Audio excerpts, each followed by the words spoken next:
Pizza বানিয়ে নিব। পিৎজার জন্য আমি 2 রকম সস নিয়েছি, একটা হলো হোয়াইট চিজ সস আর একটা হলো পিৎজা সস। তো এই 2টা সস দিয়ে আমি পিৎজাটা বানিয়ে নিব।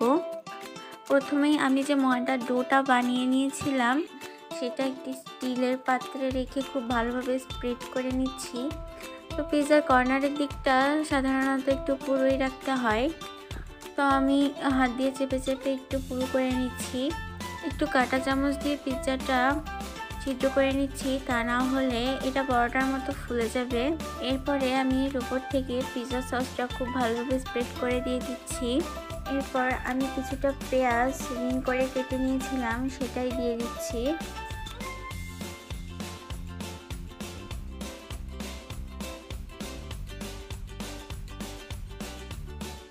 তো এখানে আমি কিছুটা চিকেন মশলা দিয়ে ম্যারিনেট করে ভেজে নিয়েছি সেটাই দিয়ে দিচ্ছি।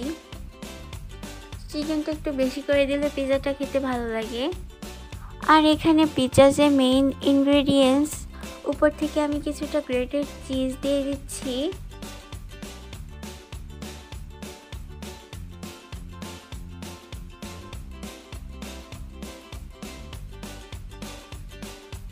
তারপর আমি সামান্য গোলমরিচ আর চিলি ফ্লেক্স দিয়ে দিচ্ছি।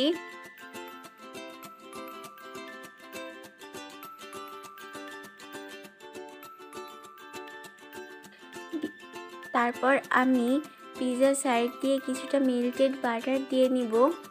এর উপর থেকে আমি কিছুটা সাদা তিল দিয়ে নিব, তার কারণে এটা দেখতে অনেক সুন্দর হবে এবং সাদা তিল আমাদের হেলথের জন্য অনেক বেশি ভালো। এই তো আমার পিৎজাটা রেডি, এখন এটা আমি বেক করে নিব।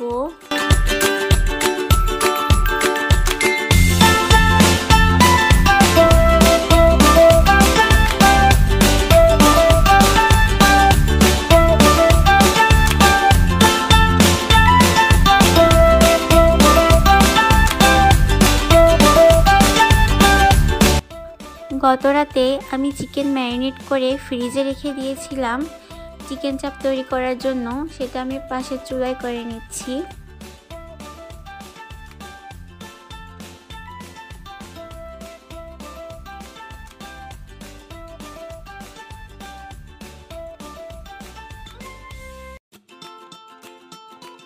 তো এই তো আমার পিৎজাটা হয়ে গিয়েছে, আমি একটু কেটে দেখাচ্ছি।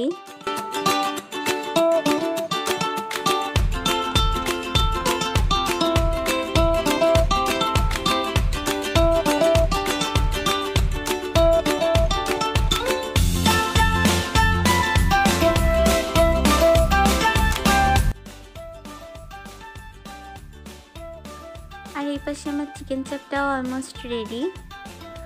সাথে আমি কিছুটা পরোটা করে নিয়েছিলাম আলুর পুর দিয়ে।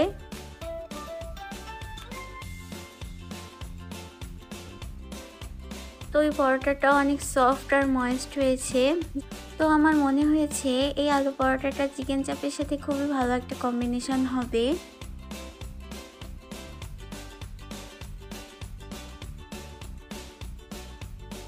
তো দেখতেই পাচ্ছেন এটা কতটা সফট আর পাতলা হয়েছে।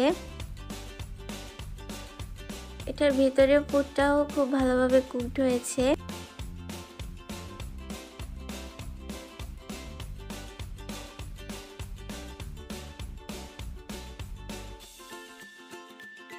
তো আমাদের এক রিলেটিভরা আজ ইফতারি দিয়েছে, তাদের বাসা থেকে এই খিচুড়িটা দিয়ে গিয়েছে।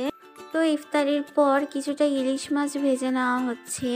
তো গরম গরম ইলিশ মাছের সাথে ঠান্ডা ঠান্ডা পান্তা ইলিশ খুব ভালোই যায়। তো এই কদিন যা গরম পড়ছে, পান্তা ভাত খুবই ঠান্ডা একটি খাবার। পয়লা বৈশাখে সকালটা যেন জমেই ওঠে না পান্তা ইলিশ না হলে। তবে বিগত কয়েক বছরগুলোতে করোনা থাকার কারণে আর রোজার মধ্যে পয়লা বৈশাখ পড়ার কারণে হয়তোবা কিছুটা দূরত্ব সৃষ্টি হয়েছে।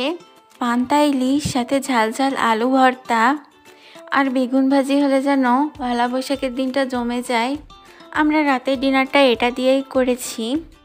তো আমি পরের ভিডিওতে সরষের ইলিশের রেসিপিটা শেয়ার করার চেষ্টা করব। সবাইকে নববর্ষের শুভেচ্ছা জানিয়ে আজ এখানেই বিদায় নিচ্ছি। সবাই ভালো থাকবেন, সুস্থ থাকবেন। আল্লাহ হাফেজ।